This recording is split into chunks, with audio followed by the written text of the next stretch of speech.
Hello বন্ধুরা, welcome to only sports. তো এই ভিডিওতে আবার একটু আইএসএল নিয়ে কথা হলো। তো আইএসএল এ প্লে অফসের জন্য যে 6টা দল কোয়ালিফাই করেছে, তো সেই দলগুলো কারা কারা, তো সেই বিষয়গুলো নিয়ে একটু আলোচনা করব। তো এছাড়া আইএসএল প্লে অফসের যে নকআউট হবে, তো সেটা কবে হতে পারে, তো সেই বিষয়টাও জানাবো। এবং তার পাশাপাশি আইএসএল সেমিফাইনাল কবে হতে পারে, সম্ভাব্য ডেট, এবং তার পাশাপাশি আইএসএল সেমিফাইনালে কার বিরুদ্ধে কে পড়তে পারে, তো সেই বিষয়টা নিয়ে একটু আলোচনা করব। এবং তার পাশাপাশি আইএসএল ফাইনাল কবে হতে পারে, তো সেটাও জানাবো।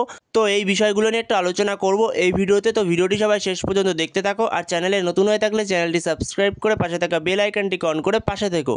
তো সেখানে আইএসএল প্লে অফসের জন্য যে 6 দল কোয়ালিফাই করেছে, তার মধ্যে সবার প্রথমে রয়েছে মোহনবাগান, এবং 2 নম্বরে রয়েছে এফসি গোয়া, 3 নম্বরে রয়েছে নর্থ ইস্ট ইউনাইটেড এফসি, 4 নম্বরে রয়েছে বেঙ্গালুরু এফসি, 5 নম্বরে রয়েছে জামশেদপুর এফসি, আর 6 নম্বরে রয়েছে মুম্বাই সিটি এফসি। তো এরা 6 জন কোয়ালিফাই করেছে।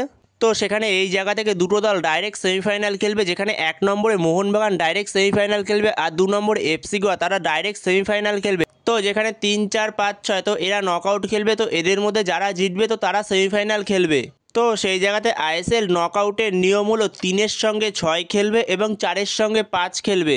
তো সেখানে 3 নম্বরে রয়েছে নর্থ ইস্ট ইউনাইটেড এফসি, আর 6 নম্বরে রয়েছে মুম্বাই সিটি এফসি। তো সেই জায়গায় এই দুটো দল নকআউট খেলবে। তো এদের মধ্যে যে জিতবে তারা ডাইরেক্ট সেমিফাইনাল খেলবে এফসি গোয়ার সঙ্গে। তো সেই জায়গাতে নর্থ ইস্ট ইউনাইটেড এফসি এবং মুম্বাই সিটি এফসির মধ্যে যে জিতবে তো সেই গিয়ে খেলবে সেমিফাইনাল এফসি গোয়ার সঙ্গে। তো সেই জায়গায় 4 নম্বরের সঙ্গে 5 নম্বর খেলবে। তো 4 নম্বরে রয়েছে বেঙ্গালুরু এফসি, আর 5 নম্বরে রয়েছে জামশেদপুর এফসি। তো এদের মধ্যে নকআউটে যে জিতবে তো সে ডাইরেক্ট যাবে সেমিফাইনালে। তো সে সেমিফাইনালে খেলবে মোহনবাগানের সঙ্গে। তো যেখানে 4 এবং 5-এর মধ্যে যে জিতবে বেঙ্গালুরু অথবা জামশেদপুর এফসি, তো সে খেলবে মোহনবাগানের সঙ্গে সেমিফাইনাল। তো সেখানে আইএসএল নকআউট খেলা হবে। তো সেখানে মার্চের 29 তারিখ এবং 30 তারিখ, তো এই 2 দিন আইএসএল এর নকআউট খেলা হবে। তো সেখানে আইএসএল সেমিফাইনালের প্রথম লেগ এবং সেকেন্ড লেগ সেমিফাইনাল কবে নাগাদ হতে পারে, তো একটা সম্ভাব্য ডেট বেরিয়ে এসেছে। তো যেখানে আইএসএল সেমিফাইনালের প্রথম লেগ হতে পারে 2 তারিখ এবং 3 তারিখ। তো যেখানে আইএসএল সেমিফাইনালের প্রথম লেগ হতে পারে এপ্রিল মাসের 2 তারিখ এবং 3 তারিখ, আর সেকেন্ড লেগ হতে পারে এপ্রিল মাসের 6 তারিখ এবং 7 তারিখ। তো সেই জায়গাতে এই 4টে ডেট মিলিয়ে আইএসএল সেমিফাইনালটা হবে, যেখানে হোম ম্যাচ অ্যাওয়ে ম্যাচ দুটো মিলিয়েই হবে এই 4টে ডেট মিলিয়ে। তো যেখানে ফার্স্ট সেমিফাইনাল হবে 2 তারিখ আর 3 তারিখ এপ্রিল মাসের, আর আইএসএল এর সেকেন্ড সেমিফাইনাল হবে 6 তারিখ এবং 7 তারিখ। তো সেখানে আইএসএল সেমিফাইনালের জন্য এরকমই একটা সম্ভাব্য ডেট বেরিয়ে আসছে।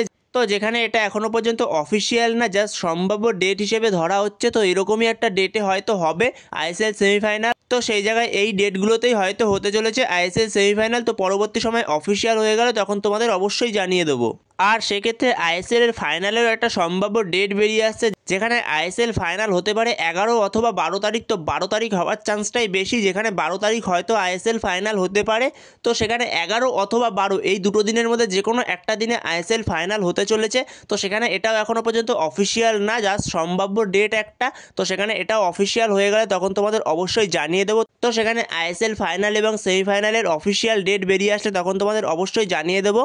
তো যেখানে আইএসএল এর নকআউট 4-এর সঙ্গে 5-এর খেলা হবে এবং 3-এর সঙ্গে 6-এর খেলা হবে। তো সেখানে 4-এর সঙ্গে 5-এর মধ্যে যে জিতবে নকআউটে তো সে খেলবে সেমিফাইনালে মোহনবাগানের সঙ্গে, আর 3-এর সঙ্গে 6-এর মধ্যে যে জিতবে নকআউটে তো সে সেমিফাইনাল খেলবে এফসি গোয়ার সঙ্গে। তো বন্ধুরা, এই ভিডিওতে এই পর্যন্তই। তো এই ভিডিওতে এই আপডেটগুলো নিয়ে আলোচনা করার ছিল। তো ভিডিওটি ভালো লাগলে অবশ্যই লাইক, শেয়ার, সাবস্ক্রাইব করতে ভুলো না। তো নেক্সট ভিডিওতে দেখা হচ্ছে, ততক্ষণের জন্য বাই বাই।